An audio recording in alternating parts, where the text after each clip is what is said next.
नमस्कार दोस्तों, हमारा समाज हमारे देश में जो है विभिन्न प्रकार से बटा हुआ है।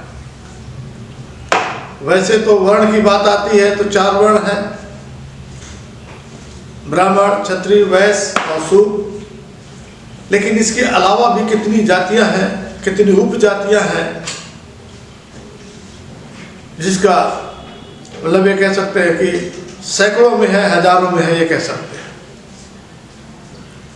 अब जब से देश स्वतंत्र हुआ, स्वतंत्र होने के बाद हमारा जो संविधान बना, संविधान में सबके अधिकार को रखा गया, चाहे वो अनुसूचित जाति हो, चाहे अनुसूचित जनजाति हो, चाहे वो पिछड़ा वर्ग हो, चाहे अति पिछड़ा वर्ग हो, और समानता का अधिकार लाने की बात भी हुई थी। लेकिन कुछ एक वर्ग शुरू से ही इस जो संविधान में आरक्षण और समानता की बात का विरोध करता चला आया है, आज भी कर रहा है। और करे ना क्यों ना करे, क्योंकि उनके रजवाड़ा था। जैसा कि सरदार वल्लभ भाई पटेल और या उस समय की जो कांग्रेस पार्टी मिल करके और सरदार पटेल जी को जो है नेतृत्व दिया गया, और उनके नेतृत्व में जितने स्टेट थी सबका विलय एक भारतीय राज्य में, गणराज्य में कर दिया गया, एक लोकतांत्रिक देश घोषित हो गया। चुनाव होगा, चुनाव में धीरे धीरे करके जो चीज आई, हर वर्ग के नेता भी आए, ऐसा नहीं है, लेकिन अधिकतर नेता सामान्य वर्ग के थे और कुछ पिछड़ा भी थे, तो कुछ अनुसूचित जात, अनुसूचित जनजाति के लिए थे। और इसीलिए बनाए भी गए थे कि वो अपने समाज के अधिकारों के लिए काम करेंगे, और कहीं पर भी गलत हो रहा होगा तो उसका सरकार से मुखर करेंगे। लेकिन ऐसा हुआ दिखा नहीं, ऐसा होता हुआ अभी तक नहीं दिखा। वो चाहे किसी की पार्टी रही हो, कांग्रेस हो, भाजपा हो, जनता दल रही हो, या अन्य जो क्षेत्रीय दल है, चाहे उत्तर प्रदेश में सपा और बसपा रही हो, आप कह सकते हैं बिहार में लालू प्रसाद यादव रहे हो, महाराष्ट्र में भी, तमिलनाडु में भी, यानी आंध्र प्रदेश में कहीं पर भी रहे हो, लगभग सब उस समाज से आए। लेकिन हरदम वो समाज ठगा सा महसूस हुआ।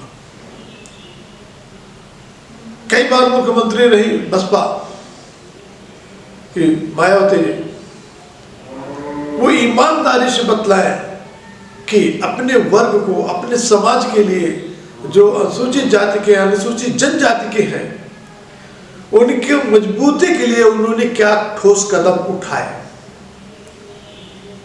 केवल ये कह सकते हैं वोट मांगने के नाटक के अलावा कोई ऐसी कदम नहीं उठाए गए जिससे कि वो मजबूत हुई हो। यही हाल पिछड़ा वर्ग की भी है। केंद्रीय मंत्री रहे, उत्तर प्रदेश में मुलायम सिंह की सरकार रही और बिहार में लालू जी की सरकार रही, पिछड़ा वर्ग कहे जाते थे नीतीश कुमार भी। ये जितने भी हैं आए तो पिछड़ा वर्ग के नाम पर वोट मांगे, लेकिन उन्होंने काम किसके लिए किया सबको पता, बतलाने की जरूरत नहीं है। यदि वो सभी पिछड़े वर्गों के लिए काम किए होते, उनकी भलाई के लिए, और सबको समानता का अधिकार दिए होते, पिछड़ों में ही दिए होते, तो शायद आज पिछड़ा वर्ग आर्थिक रूप से, सामाजिक रूप से काफी मजबूत हुआ होता। जो समानता असमानता थी वो समानता की ओर बढ़ते। लेकिन इसमें कोई कहे कि सपा की, भाजपा की गलती है, कांग्रेस की गलती है, नहीं। इसमें जो उस समाज से आए नेता सिर्फ अपने अलावा, अपने परिवार के अलावा, 2-4-6 रिश्तेदार के अलावा किसी ने अपने समाज के लिए काम नहीं किया, ये दावे के साथ कह सकते हैं। बेनी प्रसाद परमार है, या कह सकते हैं कृषि मंत्री पूर्व नरेंद्र चौधरी रहे, या XYZ जितने भी मंत्री रहे, केंद्र में भी और यहाँ पर भी और किसी भी राज्य में हो, अभी तक देखने को मिलता है कि ये अपने समाज से इतने कटे हुए जो पिछड़ों के हैं, पिछड़ों को इतना वो खुद ही दबाने का प्रयास किए जितना कि उनको उठाने के लिए जिम्मेदारी दी गई थी। आरक्षण भर से मात्र काम नहीं चलेगा। जो एक IAS बन गया, एक IPS बन गया, एक PCS बन गया, वही सबसे ज्यादा अपने उस समाज को, अनुसूचित जाति का है, अनुसूचित जनजाति का है, उसके उत्थान के लिए क्या योजनाएं बनाई? कभी सरकार के सामने उन्होंने पुटअप किया? नहीं किया होगा। तो फिर संविधान में दिए गए प्रावधान का भी जब तक सही ढंग से सकारात्मक क्रियान्वयन नहीं होगा, तब तक समानता की कैसे बात कर सकते हैं, कैसे आ सकते हैं? संविधान में मतलब जो लिखा एक किताब की किताब ही रह जाएगी। अब ये भी हो हल्ला होगा कि उनका इनका अपमान किया गया, उनका अपमान किया गया। सही है भाई, अपमान नहीं होना चाहिए। जो जिसके लिए काम करता है वो देवता तुल्य होता है भाई। जो भी है किसी समाज के लिए काम करते हैं, महात्मा गांधी को इतना बड़ा थोड़ा हो गया है कि महात्मा गांधी नाम उनको ऐसे पड़ गया है, उनके नोट उसमें फोटो जो है नोटों में आ गई है।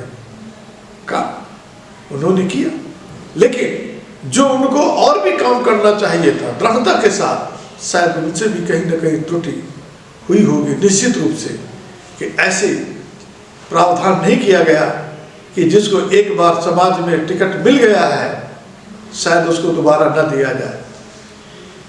और ये शायद वो नेता मुखर करके बात करते, अपने समाज के लिए लड़ाई लड़ते, उनके क्रियान्वयन के लिए, उनके अधिकारों के लिए कानून में ड्रॉप बनवाते और सरकार किसी की रही होती, तो शायद निश्चित रूप से उस समाज का उत्थान होगा। नहीं तो अभी से जैसे यह हुआ ना कि आखिर आरक्षण कब तक? आरक्षण तो कुछ ही सालों के लिए था, कुछ ही सालों के लिए था। अब आरक्षण बंद होना चाहिए, पढ़ाई का अधिकार देना चाहिए, पढ़ाई जो कंपटीशन बीट करे तो उसको मिलना चाहिए। ये भी बात सही है कि भाई जो एक 70% ला रहा है, 40% ला रहा है, तो भाई किसी को भी ये खलेगा ही। उसमें उस लड़के की क्या गलती है जो 70%, 80% लाया है, लेकिन उसकी भी क्या गलती है जो 40% लाया है? उसके ऊपर संसाधन विहीन था तब 40% लाया, वो संसाधन सहित था तब वो 70% लाया। लेकिन इन सब चीज़ों के लिए हमें फुल रिजर्वेशन यानी वैकेंसी निकली है, तो जिसका जितना रिजर्वेशन हो उतना फुल उसको मिलना ही चाहिए।